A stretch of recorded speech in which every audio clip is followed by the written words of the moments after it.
49 fertility centre మీకు అందిస్తుంది కేవలం 899 రూపాయలకి ఫర్టిలిటీ అసెస్మెంట్ ప్యాకేజ్. నమస్తే, welcome to Telugu popular TV. నేను సౌజన్య. ఢిల్లీలో ఉండేటువంటి జిమ్ఖానా క్లబ్కి సంబంధించి సెంట్రల్ గవర్నమెంట్ కొన్ని సెక్యూరిటీ రీజన్స్ వల్ల మాకు ఇవ్వండి కంట్రోల్ అని చెప్పేసి అని అడిగినప్పుడు సమాధానం నేను చెప్పకుండా కోర్టుకి వెళ్ళి కోర్టు నుంచి అంటే లీగల్గా పోరాడడం అనేది మనం ఏ విధంగా చూడాలి?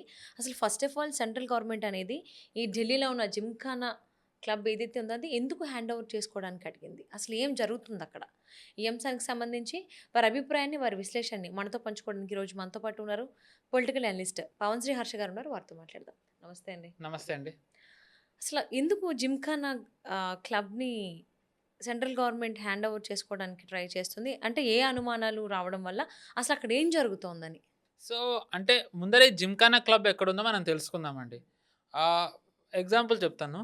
మోదీ గారి ఇల్లు ఒక స్ట్రీట్ ఉంటే ఆ పక్క స్ట్రీట్లోనే జిమ్ఖానా క్లబ్ లిటరల్గా. సో అంటే ప్రైమ్ మినిస్టర్ ఇంటి మామూలుగా ఇప్పుడు ఆయన ఎక్కడైతే ఉంటారో లోక్ కళ్యాణ్ మార్గ్, అది నిజానికి సెక్యూరిటీ పరంగా చాలా డేంజర్. ఎందుకంటే దానికి చుట్టూ కూడా హై రైజ్ బిల్డింగ్స్ ఉంటాయి, హోటల్స్ అవి ఉంటాయి. సో ఒకవేళ కనుక స్నైపర్ అటాక్లు ఏమన్నా జరగచ్చు. అందుకే చాలా హోటల్స్ని ఎస్పీజీ తీసేసుకుంది. మోదీ గారికి ఎవరైతే సెక్యూరిటీ ఇస్తారో స్పెషల్ ప్రొటెక్షన్ గార్డ్ వాళ్ళు తీసేసుకున్నారు. బట్ స్టిల్ ఇంకా మొత్తం తీసుకోలేరు కదా. సో అందులో భాగంగానే ఇప్పుడు ఈ జిమ్ఖానా క్లబ్ ఏదైతే ఉందో దాన్ని కూడా తీసుకోవాలని చెప్పి అనుకుంటున్నారు. ఫర్ డిఫెన్స్ పర్పస్ అని అంటున్నారు. సో అంటే ఇప్పుడు ఒక రకంగా చెప్పాలంటే ఇది కలోనియల్ హ్యాంగ్ ఓవర్. అంటే మనకి బ్రిటిషర్స్ మనకి తెలియకుండానే బ్రిటిషర్స్ మనని తక్కువ చేసి వాళ్ళది ఎక్కువ చూపించుకోవడానికి వాళ్ళు కొన్ని వదిలేసి వెళ్ళారు. మనం వాటినే పట్టుకుని మనం ఊగుతూ ఉంటాం. అందులో ఉదాహరణ ఏంటి అంటే ఇంగ్లీష్. మనకి నీకు ఆంగ్లం మాట్లాడడం రాదా నీకు అని అంటే మనని మనమే తక్కువ చేసుకునేలా ఏదైతే వాళ్ళు చేశారో అందులో ఒకటే ఈ జిమ్ఖానా క్లబ్. మనం చూసుకుంటే కనుక ఇలాంటి క్లబ్బులు బ్రిటిషర్స్ ఎందుకు పెట్టుకున్నారంటే వాళ్ళు ఎంటర్టైన్మెంట్ కోసం. దాంట్లో ఉండే dogs and Indians are not allowed అని వాళ్ళు ఉన్నప్పుడు. సో ఇది కూడా అలాంటి క్లబ్బుల్లో ఒకటే. సో అదేంటంటే మనకి స్వాతంత్రం వచ్చిన తర్వాత కూడా మనం దాన్ని కంటిన్యూ చేస్తున్నాం ఇలాంటి క్లబ్బులు. అంటే అఫ్కోర్స్ ఇండియన్స్ అలౌడ్ ఎప్పుడు, బట్ స్టిల్ అంటే ఇది ఎలాంటి క్లబ్ అంటే మీరు కొన్ని లక్షలు ఇవ్వాలి ఈ క్లబ్లోకి వెళ్ళాలంటే మెంబర్షిప్కి. అది కొన్ని ఏళ్ళు పడుతుంది. కొంతమందికి 37 ఏళ్ళ టైం ఉంటుంది మెంబర్షిప్ రావడానికి. అంటే జీవితకాలం అయిపోతుంది. అంటే అంత గొప్పగా ఏముంటుందా జిమ్ఖానా క్లబ్? నరేటివ్ అంటే మీరు కొన్ని ఎలీట్ మెంబర్స్ దాంట్లో ఉంటారు నరేటివ్ నడపడానికి. చాలా పెద్ద పెద్ద వాళ్ళు దీంట్లో ఉంటారు. అంటే ఇప్పుడు నేను మీకు అదే ఎక్స్ప్లెయిన్ చేయాలి. ఇప్పుడు దీంట్లో bureaucrats, former IAS, IPS, politicians, జ్యుడిషియరీలోకి సంబంధించిన వాళ్ళు వీళ్ళందరూ ఉంటారు. ప్రభుత్వం కనుక ఏమన్నా చర్యలు తీసుకుంటే మనం వ్యాసాలు చూస్తాం. కొంతమంది కొన్ని క్లబ్బుల్లో కూర్చుని మాట్లాడతారు ప్రెస్ మీట్లలో, మాజీ అధికారులు అని చెప్పని అంటారు. సో వీళ్ళవి చాలా మటుకు ఒకే రకంగా వస్తాయి. వీళ్ళు మాట్లాడే వేరువేరు వ్యక్తులు వేరువేరు చోట్ల నుంచి మాట్లాడుతున్నా వీళ్ళందరిది ఒక్కటే ఉంటుంది. అంటే నరేటివ్ ఒకటే నడుపుతారు.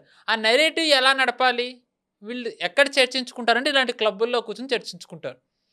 ఇంత చేసి మీకు ఇప్పుడు చెప్పిన మెంబర్షిప్కి కొన్ని లక్షలు ఛార్జ్ చేస్తారు. కొంతమందికి 30 లక్షలు కూడా ఛార్జ్ చేస్తారు.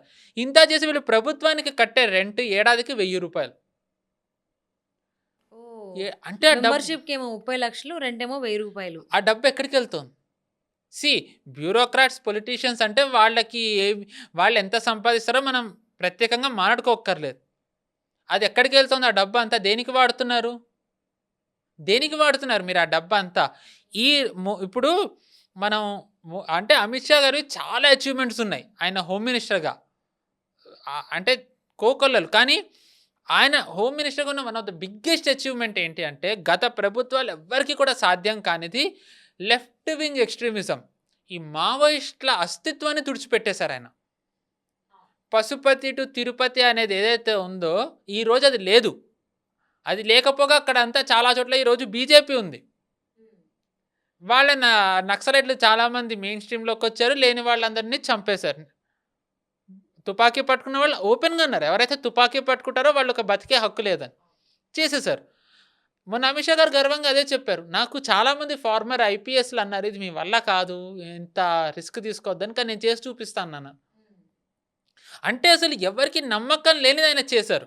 నేను మీకు ఇది ఎందుకు చెప్తున్నాను అంటే, ఈ నక్సలైట్లది ఇలా అవ్వకుండా ఉండడానికి, అంటే వీళ్ళది యాక్టివిటీ అవుతూ ఉన్నప్పుడు చాలామంది ఫార్మర్ బ్యూరోక్రాట్స్ ప్రభుత్వం మీద ఒత్తిడి తెచ్చారు. మీరు వాళ్ళని చంపకండి, అలా చర్చలకు పిలవండి అని. హ్యూమన్ రైట్స్ వాళ్ళు కూడా యెస్. చంపేస్తారు. యెస్. ఈ ఈ ఇదేదైతే నెక్సెస్ ఉంటుందో అందులో ఈ జిమ్‌ఖానా క్లబ్‌ల వాళ్ళు ఒక పార్ట్. వీళ్ళ యాక్టివిటీస్ ఇవన్నమాట. ఇవన్నీ చేయడానికి 30 లక్షలు మెంబర్‌షిప్ ఖచ్చితంగా భారత వ్యతిరేక చర్యల్లోనే వీళ్ళుంటారు. అది కూడా ప్రభుత్వానికి ఇప్పుడు ఇప్పుడు ఎంత నిస్సిగ్గుగా ప్రభుత్వం ఇది ఇవ్వమంటే వీళ్ళు కోర్టుకెళ్తున్నారు. వాళ్ళేంటి అక్కడ టెన్నిస్ క్లబ్ కట్టుకున్నారు. మీరు గమనిస్తే మోదీ గారు వచ్చిన తర్వాత మనకి మామూలుగా ఇదివరకు ఓన్లీ క్రికెట్టే ఉండేది. క్రికెట్. మోదీ గారు వచ్చిన తర్వాత వేరు క్రీడల మీద అందరికీ ఆసక్తి పెరిగింది. హాకీని ఎంత చేయొచ్చు అంత చేస్తున్నారు. ఫుట్బాల్‌ని చేస్తున్నారు. ఈరోజు మనం ఒలింపిక్స్‌లో మన వాళ్ళు కూడా ఎంతమంది చేస్తున్నారో చూసాం. టెన్నిస్‌వి ఇలా. అయితే స్పోర్ట్స్ మినిస్ట్రీకి నిధులు కేటాయిస్తే స్పోర్ట్స్ వాళ్ళ ఆ అథ్లెట్స్ ఎవరైతే ఉన్నారో వాళ్ళకి రాలే, కానీ కొన్ని క్లబ్బుల్లో కొన్ని బ్యూరోక్రాట్స్ వాళ్ళ ఎంజాయ్‌మెంట్‌కి మాత్రం డబ్బులు వాళ్ళు వాటిని డైవర్ట్ చేసేసుకున్నారు. ఓకే. సో, అంటే ఈ బ్యూరోక్రాట్స్ అనేవాళ్ళు ఎంత ప్రమాదకరమో మనం దీన్ని బట్టి అర్థం చేసుకోవచ్చు. ఇప్పుడు ప్రభుత్వం ఏమన్నా చేస్తే అది జనాల్లోకి అది వీళ్ళు ఒక వ్యూహం వాళ్ళు ఒకటి చెప్తారు. ఇది చెయ్యాలనుకుంటున్నాను. కానీ చేసేదెవరు? బ్యూరోక్రాట్సే ఉంటారు. వాళ్ళు గనక ఏమన్నా తేడా చేస్తే ప్రభుత్వానికే చెడ్డ పేరొస్తుంది. ఈరోజు మనం చూసాం యోగి ఆదిత్యనాథ్ గారు ఖచ్చితంగా నంబర్ 1 చీఫ్ మినిస్టర్ అంటే అందరికీ ఫస్ట్ వచ్చేది ఆయనే. ఈవెన్ బీజేపీలో కూడా. కానీ ఆయనకి ఎన్నికలు వస్తున్నాయి అనంగా, అంటే ఇది కొన్ని ఏళ్ల నుంచి నడుస్తుంది. నోయిడాలో మనకి తెలిసిందే, అది ఇండస్ట్రీ హబ్. అది ఇప్పుడు ఎలా ఎదుగుతుందో తెలిసిందే. అక్కడ పవర్ కట్ ఉంటుంది. కొన్ని గంటలు ఇప్పుడు పవర్ పోతుంది అక్కడ. ఎండాకాలం అది చేస్తుంది బ్యూరోక్రాట్స్ వినట్లే మాట. యోగి ఆదిత్యనాథ్ గారు చెప్పారు. నిన్న మీటింగ్ పెట్టి తీసేశారు, సస్పెండ్ చేశారు. అంటే మంత్రులు చెప్పినా వినరు. ఎందుకంటే ఇప్పుడు పొలిటీషియన్ రాజకీయ నాయకులు ఉన్నారు. వాళ్ళకి ఒక 5 ఏళ్లకు ఒకసారి అకౌంటబిలిటీ ఉంటుంది. వీళ్ళకి అకౌంటబిలిటీ లేదు. వీళ్ళు ఇంకా ఒక్కసారి చేశారంటే ఇంకా వీళ్ళు రిటైర్ అయ్యేంత వరకు ఉంటారు. ఆ రిటైర్ అయిన తర్వాత మళ్ళీ బెనిఫిట్స్ ఉంటాయి వీళ్ళకి. సో వీళ్ళని తీసేది లేనప్పుడు వీళ్ళు పని ఎందుకు చేస్తారు? మోదీ గారు కూడా అందుకే ఆయన 2021లోనే ఎప్పుడో దీని గురించి ఆయన ఇండైరెక్ట్లీ అన్నారు, పని చేసే వాళ్ళకే ప్రాధాన్యత ఇవ్వాలి అని. సో అందులో భాగంగానే ఆయన ఏంటంటే లాటరల్ ఎంట్రీ అని ఒకటి తీసుకొచ్చారు. అంటే మామూలుగా మనకి ఇప్పుడు ఈ బ్యూరోక్రాట్స్ ఐఏఎస్లు వీళ్ళు ఎలా అవుతారు? యూపీఎస్సీ రాస్తారు, వీళ్ళు వస్తారు. అది ఇంకా వెళ్ళరు. ప్రమోషన్లు కూడా దాని ఆధారంగానే వస్తాయి. సో దీనికి వ్యతిరేకంగా, అంటే నిజంగానే పని చేయాలి అనుకునే దానికోసం వేరే సంస్థల్లో రిటైర్ అయిన వాళ్ళని మోదీ గారు తెద్దాం అనుకున్నారు. పెద్ద ఏవైతే మినిస్ట్రీస్ ఉంటాయో మినిస్ట్రీలో వీళ్ళని పెడదాం అనుకున్నారు. 3rd టర్మ్లో అయినా మొత్తం విపక్షాలు వ్యతిరేకించాయి. కులం అంటగట్టారు దీనికి. యూపీఎస్సీలో వేరే బ్యాక్వర్డ్ క్లాసుల వాళ్ళందరికీ రిజర్వేషన్లు ఉంటాయి, దాన్ని ఆపాలని చెప్పి ప్రభుత్వం లాటరల్ ఎంట్రీ తీసుకొచ్చింది. దీంట్లో అగ్రవర్ణాలను కూర్చోపెడతారు, దీన్ని వ్యతిరేకించాలని చెప్పి తీసుకొచ్చింది. నిజంగా మోదీ గారి ఉద్దేశం ఏంటి? పని ఫాస్ట్ అవ్వాలని. మన బ్యూరోక్రాట్స్ ఏంటంటే వాళ్ళకి అసలు పని, అండ్ ఇంకా చాలామంది బ్యూరోక్రాట్స్ ఇప్పటికీ బీజేపీకి వ్యతిరేకంగా పనిచేయాలనే ప్రయత్నాల్లో ఉంటారు. బీజేపీని ఓడించాలనుకునే బ్యూరోక్రాట్స్ కూడా ఇంకా చాలామంది ఉన్నారు. ఎందుకంటే వీళ్ళందరూ ఇంతకాలం ఇప్పుడు కొత్తగా వచ్చిన వాళ్ళు ఈ స్థాయికి రారు కదండి. కొన్నేళ్ల నుంచి ఉన్నారు. కొన్నేళ్ల నుంచి ఉన్న వాళ్ళు అంటే వాళ్ళు ఎప్పుడు వచ్చిన వాళ్ళో మనం ప్రత్యేకంగా చెప్పక్కర్లేదు. సో వీళ్ళందరూ ఏం చేస్తారంటే వీళ్ళు సర్వీస్లో ఉన్నప్పుడు పని చేయరు. అందరూ అని అన్నట్లే, అగైన్ కొంతమంది నిజాయితీగా ఉండొచ్చు, but there is a section. లెక్క పెట్టచ్చు ఎంతమంది అనేది. ఎస్, మంచిగా పనిచేసేవాళ్ళు వీళ్ళ మీద లెక్క పెట్టవచ్చు, మంచిగా పనిచేసేవాళ్ళు. దాని తర్వాత వాళ్ళు బయటకు వచ్చిన తర్వాత ఈ జిమ్ఖానా క్లబ్లో ఎక్కడ కూర్చుని వ్యాసాలు రాస్తారు. ఇప్పుడు ఈ నక్సల్ది లెఫ్ట్ వింగ్ ఎక్స్ట్రీమిజంది మొన్ననే అమిత్ షా గారు మాట్లాడుతూ మనకి నెక్స్ట్ థ్రెట్ అర్బన్ నక్సల్స్ అని అన్నారు. ఈ జిమ్ఖానా క్లబ్ వాళ్ళు అర్బన్ నక్సల్స్లోకే వస్తారు. సో ఇదొక surgical strike with in the country Bharat చేస్తోంది. మనకి టెర్రరిస్టులు చాలా ప్రమాదకరం, కానీ టెర్రరిస్టులు ప్రమాదకరమా, టెర్రరిస్టులు సమర్థించే వాళ్ళు ప్రమాదకరమా? మేము సమర్థించేవాళ్ళు. వీళ్ళు అందులోకే వస్తారు. అది ఇక్కడ యాక్టివిటీస్ అన్ని కూడా యాంటీ ఇండియా, యాంటీ 100% గవర్నమెంటే జరుగుతాయి. యాంటీ గవర్నమెంటే జరుగుతాయి. మీరు ఉమర్ ఖాలిద్ది ఇప్పుడు ఎవరైతే ఉమర్ ఖాలిద్ ఉన్నాడు, చికెన్ కట్ చేయాలనే షర్జీల్ ఇమాం, వీళ్ళు ఎవరైతే సిఏఏ దాంట్లో చేశారో వీళ్ళ కోసం పోరాడే వాళ్ళు ఉంటారు ఇందులో. ఈ అర్బన్ నక్సల్స్ అనేవాళ్ళు ఏంటంటే ఫుట్ సోల్జర్స్ ఉంటారు కదండి. ఈ ఫుట్ సోల్జర్స్ ఎవరైతే భారత వ్యతిరేక కార్యకలాపాలు చేస్తారో వాళ్ళని సమర్థిస్తూ, వాళ్ళని సమర్థించే వ్యాసాలు రాసేవాళ్ళు ఈ జిమ్ఖానా క్లబ్ లాంటి చోట్ల ఉంటారు. సో ప్రభుత్వం ఏం చేస్తుందంటే ఈ వ్యవస్థ ఇప్పుడు లెఫ్ట్ వింగ్ ఎక్స్ట్రీమిజం అయితే చేసేసారు, కానీ అర్బన్ నక్సల్స్ మనకి పెద్ద థ్రెట్. ఎందుకంటే ఇప్పుడు మనం చూస్తున్నాం కాక్రోచ్ జనతా పార్టీ వాళ్ళు ఏంటి, జెన్సీ ద్వారా జనాలని రోడ్డు మీదకి తేవాలనేది వాళ్ళ ఆలోచన. Bangladesh type and Sri Lanka type ఇక్కడ కూడా చేద్దాం ఎగ్జాక్ట్లీ. కానీ ఇప్పుడు మనం చూసుకుంటే ఇదే జెన్సీ బెంగాల్లో బీజేపీకి 200 సీట్లు ఇచ్చింది. ఇదే జెన్సీ మహారాష్ట్రలో బీజేపీకి అద్భుతమైన ఆధిక్యం తెచ్చింది. ఇదే జెన్సీ ఢిల్లీలో 25 ఏళ్ల తర్వాత బీజేపీని తెచ్చింది. ఇదే జెన్సీ 13 ఏళ్లుగా ఉన్న కేజ్రీవాల్ని తెచ్చి పక్కన పెట్టి మళ్ళీ బీజేపీని ఎన్నుకుంది. ఇదే జెన్సీ హర్యానాలో కూడా ఎన్నుకుంది. ఇదే జెన్సీ 240 సీట్లు మోదీ గారికి ఇచ్చింది. సో జెన్సీ అనే వాళ్ళు ఇప్పటికీ ప్రభుత్వంతోనే ఉన్నారు, కానీ నరేటివ్ వీళ్ళలో ఒక వ్యతిరేకత తేవాలి, వీళ్ళని స్ట్రీట్లోకి తేవాలి. అది తేవాలి అంటే ఏంటి, వీళ్ళ మైండ్ మార్చాలి. వీళ్ళ మైండ్ మార్చాలంటే నెరేటివ్లు నడపాలి. ఆ నెరేటివ్లు ఎవరు నడుపుతారు, ఇలాంటి ఎలీట్ వాళ్ళు నడుపుతారు. ఈ అర్బన్ నక్సల్స్ జనాలకి వ్యతిరేకంగా తేవడంలో ఈ అర్బన్ నక్సల్స్ కీలక పాత్ర పోషిస్తారు. అంటే ఇప్పుడు ఇనేవే జనాలకి చెడుగా అంటే ప్రభుత్వం ఇప్పుడు మనం చూసుకుంటే క్రైసిస్లో ఉన్నామండి. ఇప్పుడు మనం ఇప్పుడు ఈరోజే మళ్ళీ ఆయిల్ ఇవి పెట్రోల్ది డీజిల్ ధరలు పెరిగాయి. మనకి తెలుసు ఎందుకు పెరుగుతున్నాయని. వెస్ట్ ఏషియాలో ఇప్పటికీ ఒక క్రైసిస్ ఉంది. దాన్ని కూడా మోదీ గారు లింక్ చేస్తున్నారు కదా. నేను పేరెత్తను ఒక ప్రాంతీయ ఛానల్లో మాట్లాడుతున్నారు. నేను మామూలుగా మీడియాది నేను దూరంగా ఉంటా, కానీ మొన్న ఇంట్లో వాళ్ళు పెడితే నేను చూస్తున్నా ఛానల్. వాళ్ళు అంటారు, డైరెక్ట్ అన్నారు, ఇప్పుడు ఆ వెస్ట్ ఏషియాలో దాని ఆధారంగా ఇక్కడ మీరు ధరలు పెంచడం మీ చేతకానితనం. వెస్ట్ ఏషియాది కాదు నిజానికి అని అనేస్తున్నారు. అంటే వాళ్ళకి తెలుసా తెలియక బీజేపీ మీద కోపమా తెలీదు. మిడిమిడి జ్ఞానం అనాలా, అజ్ఞానం అనాలా, తెలిసినా తెలియకుండా వీళ్ళ మీద ఉన్న కోపంతో ఫాల్స్ నెరేటివ్ రన్ చేస్తున్నారు అనాలా. ఈ మిడిమిడి జ్ఞానం అజ్ఞానంతోనే ఇదంతా జరుగుతుంది, తెలీదు.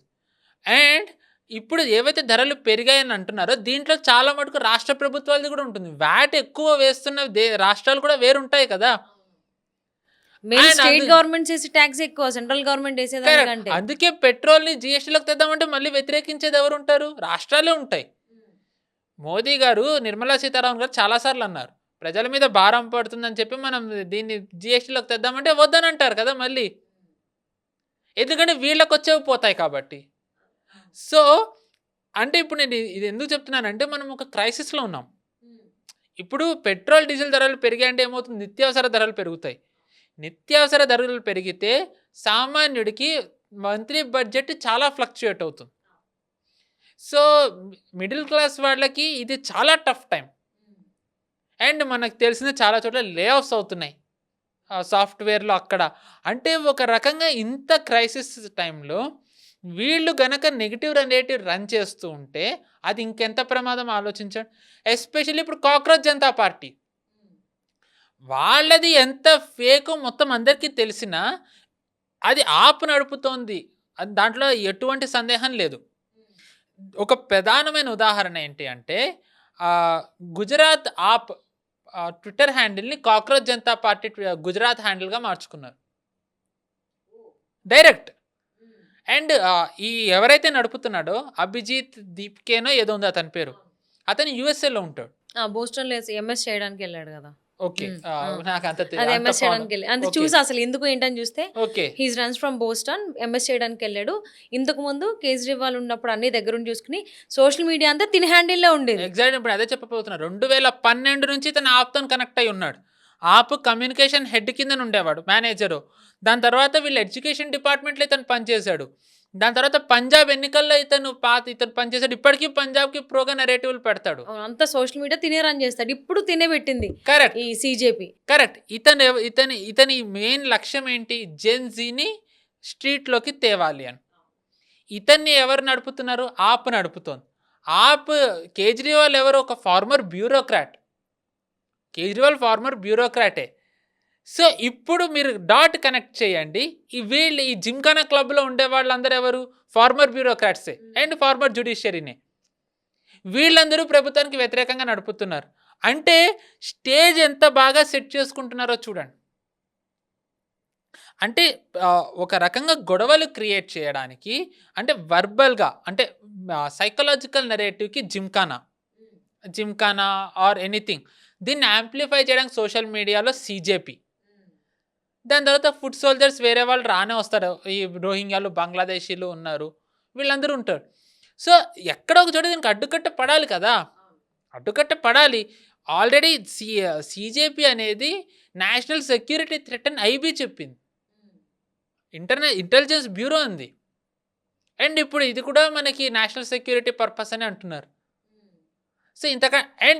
సో, అంటే డాట్స్ కనెక్ట్ చేస్తే సమ్‌హౌ యాంటీ భారత్ యాక్టివిటీస్ నడపడానికి అందరూ కలిసి యాదృశ్చికమా మరి కూడా పలుక్కునా ఇంకా మరి అది ఇంకా ఈ అదృష్టం మీద అసలు కాదు. ఖచ్చితంగా అర్థమైపోతుంది. ఇట్స్ ఎ ప్లాన్ థింగ్ అని.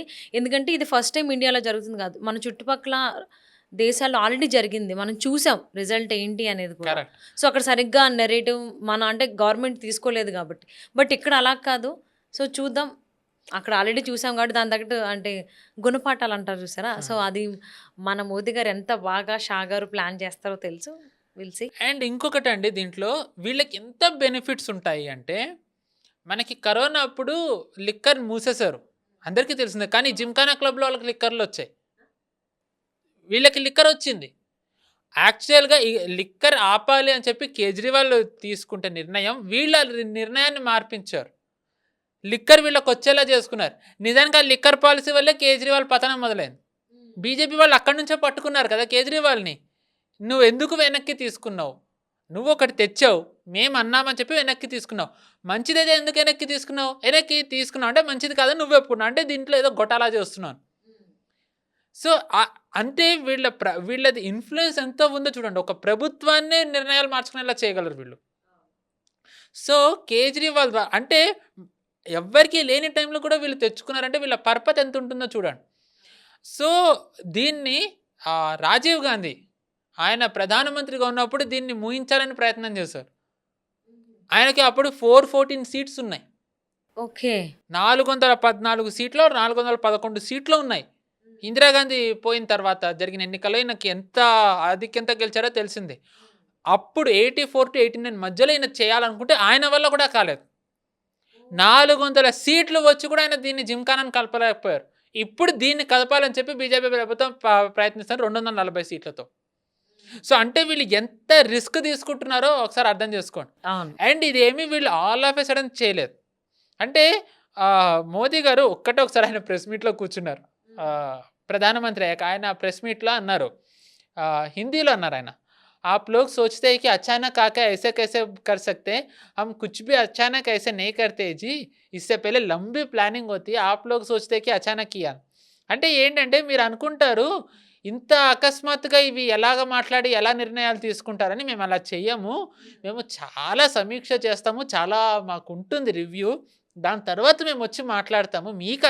మీకు అకస్మాత్తుగా అనిపిస్తుంది కానీ మాకు కాదు అని. సో, అలాగా వీళ్ళు ఇప్పుడు ఇది చేశారు అంటే వీళ్ళు దీని మీద 6 ఏళ్ళు సమీక్ష 6 ఏళ్ళు నడిపారు. అమిత్ షా గారు 2019లో కేంద్ర గృహమంత్రి అయిన తర్వాత ఆయన మినిస్ట్రీ ఆఫ్ కార్పొరేట్ వాళ్ళకి చెప్పి దీని మీద రివ్యూ చేయండి అని అన్నారు. రివ్యూ చేస్తే వాళ్ళు రివ్యూ చేసిన తర్వాత వీళ్ళకి వస్తున్నవి వాళ్ళు అక్కడ చేసే యాక్టివిటీస్ వాళ్ళు అంతా చేస్తున్నా చాలా డూబియస్ ఉన్నాయని చెప్పి వాళ్ళకి వచ్చిన తర్వాత వీళ్ళు ఎన్సిఎల్టీనో ఏదో ట్రిబ్యునల్కి వెళ్ళారు. ఓకే. ట్రిబ్యునల్కి వెళ్ళి వీళ్ళ యాక్టివిటీస్ కరెక్ట్ లేవు, ప్రాబ్లమాటిక్గా ఉన్నాయని చెప్పి అక్కడ కూడా నమ్మించి వాళ్ళని ఒప్పించి లాలో వాళ్ళకు అనుమతి ఇచ్చిన తర్వాత వీళ్ళు ఇప్పుడు తీసుకుంటున్నారు. ఓకే. అంటే వీళ్ళేమీ ఉన్న పళంగా చేయట్లే. వీళ్ళ దగ్గర క్లియర్ కట్ బిల్స్ ఉన్నాయి. బిల్స్ ఇన్ ది సెన్స్ వీళ్ళు దేనికి ఎంతెంత ఖర్చు పెట్టారని. మీరు టెన్నిస్ ఆడుకోవడానికి మీరందరూ బ్యూరోక్రాట్స్. ఎంత సంపాదించారో మేము ప్రత్యేకంగా చెప్పక్కర్లేదు. మీరు టెన్నిస్ మీరు బయట కోర్టులో ఆడుకోవచ్చు కదా. వీళ్ళకి ఇది ప్రెస్టీజ్ ఇష్యూ. ఏంటంటే వీళ్ళకి బ్యూరోక్రాట్స్కి ఇది ఒక ప్రెస్టీజ్ అనమాట. సో ఇప్పుడు దాన్ని లాగేసుకుంటూ ఉండడంతో అలా ఎలా చేస్తారని చెప్పి వీళ్ళు ప్రభుత్వానికి వ్యతిరేకంగా వెళ్తున్నారు. వీళ్ళు ఏమి దేశ సేవ కోసమో వీళ్ళు సంఘ సంస్కర్తల కిందనో కాదు వీళ్ళు వెళ్తుంది. మా ప్రివిలేజ్ని తీసుకుంటున్నారా మీరు అని చెప్పి వీళ్ళు ఇంత నిస్సిగ్గుగా వెళ్తున్నారు.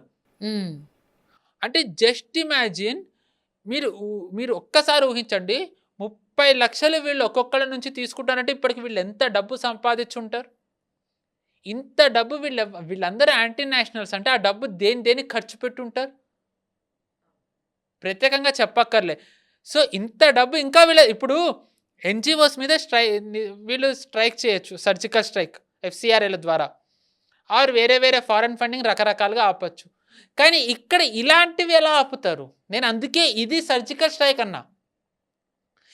ఎందుకంటే ఇప్పుడు వీళ్ళు ఇంకొక క్లబ్ పెట్టుకుంటారో పెట్టుకోండి, అంత క్లబ్లో మీరు ఇప్పుడు ఇదంటే గవర్నమెంట్ కాబట్టి ఇంత డబ్బు మీరు అన్నా ఓకే.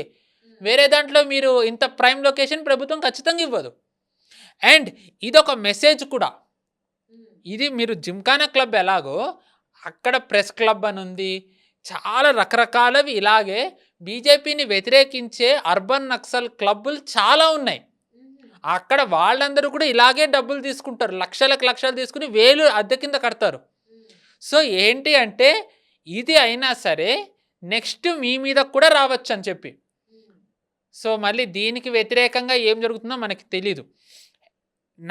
ఇదంతా రిటైర్డ్ వాళ్ళ గురించి. నా మెయిన్ ఆశ ఏంటంటే ఉన్న బ్యూరోక్రాట్స్ మీద కూడా ఏమైనా చర్యలు తీసుకోవాలి. ఎందుకంటే వీళ్ళు వీళ్ళకి దేశం మీద బాధ్యత లేకపోవడం, ఈ ప్రభుత్వం మీద ఎంత వ్యతిరేకత కోపం ఉందంటే మనకి 2024 జనరల్ ఎలక్షన్ అయ్యే టైంకి వీళ్ళు రోడ్డు మీద ధర్నా కూర్చున్నారు, సెంట్రల్ ఆఫీసర్స్. అది ఎంత నెగిటివ్ వెళ్తుందండి జనాల్లో. అంటే వీళ్ళకి అంతకంటే ఇంకా వేరే టైం ఏం దొరకలేదా వీళ్ళకి? అంటే ఉన్న చాలామంది, నేను మళ్ళీ అగైన్ అందరూ అనట్లే, బట్ చేసిన వాళ్ళైతే ఉంటున్నారుగా. ఉన్న బ్యూరోక్రాట్స్ ఎన్నికల సమయంలో ప్రభుత్వానికి వ్యతిరేకంగా దేశ రాజధానిలో కూర్చున్నారు అంటే మీరు ఏం సందేశం ఇస్తున్నట్టు? క్లియర్గా మీరు బీజేపీకి వ్యతిరేకంగా ఓటు వేయమనే కదా చెప్తున్నారు. సో ఐ రియల్లీ హోప్ ఉన్న బ్యూరోక్రాట్స్ మీద కూడా ప్రభుత్వం వాళ్ళ అకౌంటబిలిటీ తేవాలి. And lateral entry is very important అండి. ఎందుకంటే ఇన్ఫ్యాక్ట్ చెప్పాలంటే యూపీఎస్సీలో మనం ఇప్పుడు మామూలుగా ఒకళ్ళది మనం తీసుకుంటున్నామంటే వాళ్ళది ఎంత ఇంటర్వ్యూలు చేస్తాము, ఎంత సెలక్షన్ ప్రాసెస్ క్రైటీరియా ఎలా ఉంటుంది. ఇప్పుడు ఆర్మీ ఉంది, రన్నింగ్ చేయిస్తారు, జంపింగ్ చేయిస్తారు, ఎంత ఉంటుంది. యూపీఎస్సీలో ఏం ప్రిపేర్ అవుతారు? వెన్ డయాగ్రామ్లు అంటారు, అవన్నీ అసలు అవసరం? ఇంగ్లీషు, గ్రామర్ అంటే అసలు వాళ్ళు చేసే పనికి వాళ్ళు సెలక్షన్లో ఏమైనా సంబంధం ఉంటుందా? అండ్ ఇదొక ఎడ్యుకేషన్ మాఫియా. మళ్ళీ ఇది ఎంత పెద్ద మాఫియానో తెలిసిందే. దాన్ని ఆపితే మళ్ళీ వీళ్ళందరి నుంచి ఎలాంటి థ్రెట్ ఉందో తెలియదు మనకి. సో ఐ రియల్లీ హోప్ ఎలా అయితే రిటైర్డ్ యాంటీ నేషనల్ బ్యూరోక్రాట్స్ కానివ్వండి, ఈ క్లబ్ మెంబర్స్ ఉన్నారో వీళ్ళ మీద ఎలా అయితే చర్యలు తీసుకుంటారో అలాగే ఉన్న బ్యూరోక్రాట్స్ మీద కూడా చర్యలు తీసుకోవాలి.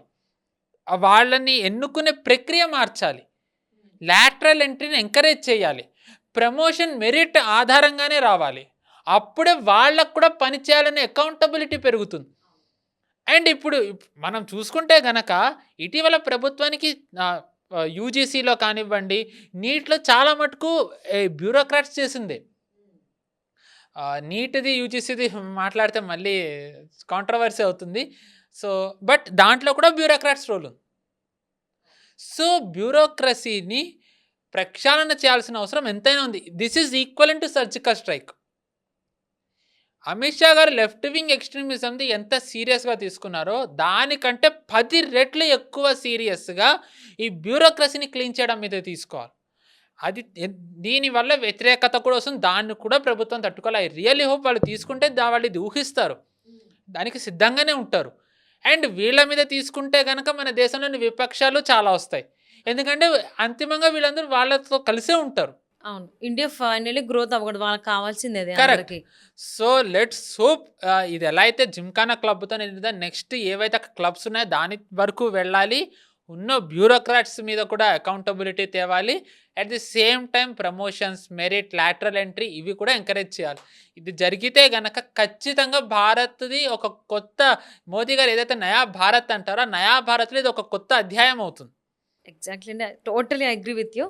సో మోదీ గారు, అమిత్ షా గారు ఏదైనా మాట్లాడారు అని అంటే దాని వెనకాల ఇప్పటికిప్పుడు అనుకుని మాట్లాడరు. ఆయన చెప్పినట్టు దాని వెనకాల చాలా సంవత్సరాలు సమీక్ష ఉంటుంది. ఈవెన్ ఏదైనా ఇప్పుడు ఏదైనా ఒక మాట చేశారు, ఒకరితో ఒప్పందం కుదుర్చుకున్నారు అంటే దాన్ని బ్యాక్ అండ్ కొన్ని సంవత్సరాల తర్వాత మనకి రిజల్ట్ తెలుస్తుంది. సో ఆ నమ్మకం పెట్టుకుని వాళ్ళ మీద ఉండాలి. సో మీరు అన్నట్టుగానే మెరిట్ మీద అంతా ప్రమోషన్స్ ఇవ్వాలి తప్ప వాళ్ళు ఏదో చేశారనో డబ్బులు ఇచ్చారనో అని కాదు.